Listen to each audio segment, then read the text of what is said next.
हजरत Abdurrahman बिन साद बयान करते हैं कि हम हजरत अब्दुल्लाह इब्न उमर रज़ियल्लाहु ताला अन्हुमा की मजलिस में बैठे हुए थे कि इतनी देर में आपका जो है वो पांव सुन हो गया। हमने अर्ज किया, ए साहबी रसूल क्या हुआ? आपने फरमाया कि बैठे हुए मेरे पांव के पट्टों में इस तरह खिंचाव हुआ है कि मैं बड़ी शदीद तकलीफ महसूस कर रहा हूं। फकुल्तु उदु अहब्बन नास इलैका, तो मैंने अर्ज की, आप उस हस्ती को याद करें जो लोगों में सबसे ज्यादा आपके नजदीक महबूब है, जिसे आप सबसे ज्यादा मोहब्बत रखते हैं, उस हस्ती को याद कीजिएगा। फ़क़ाल या मुहम्मद, तो हजरत अब्दुल्लाह इब्न उमर रज़ियल्लाहु ताला अन्हुमा ने जोर से हजूर ताजदार कायनात सल्लल्लाहु अलैहि वसल्लम को पुकारा, या मोहम्मद।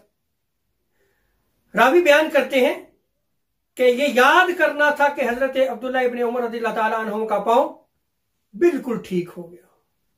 इसी तरह दूसरी रिवायत में आता है, हजरत अबू सईद खुदरी रज़ियल्लाहु ताला अन्हु बयान करते हैं कि मैं हजरत अब्दुल्लाह इब्न उमर रज़ियल्लाहु ताला अन्हुमा के साथ जो है वो चल रहा था कि उनकी टांग जो है वो सुन हो गई, तो वो बैठ गए।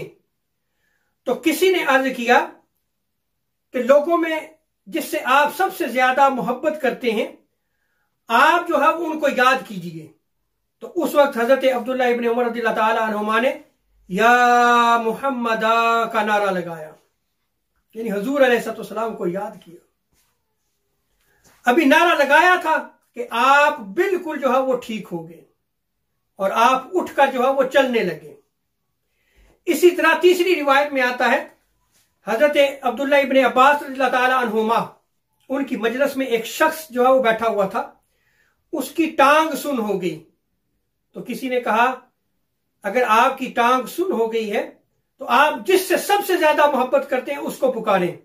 तो उस शख्स ने या मोहम्मद का नारा जो है वो बुलंद किया। रावी बयान करते हैं कि उसका उसी वक्त जो है वो पांव ठीक हो गया। और इसी तरह एक और रिवायत में आता है कि हजरत अब्दुल्लाह इब्न उमर रज़ियल्लाहु ताला अन्हुमा की मजलिस में आदमी बैठे हुए थे, तो किसी आदमी का जो है वो पांव सुन हो गया।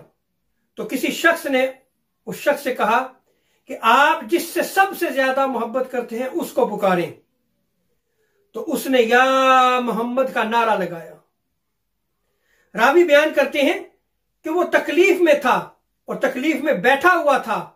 जब उसने या मोहम्मद का नारा लगाया तो यूं खड़ा हुआ गोया बंधी हुई रस्सी से आजाद होकर दौड़ने लग गया, बिल्कुल ठीक हो गया।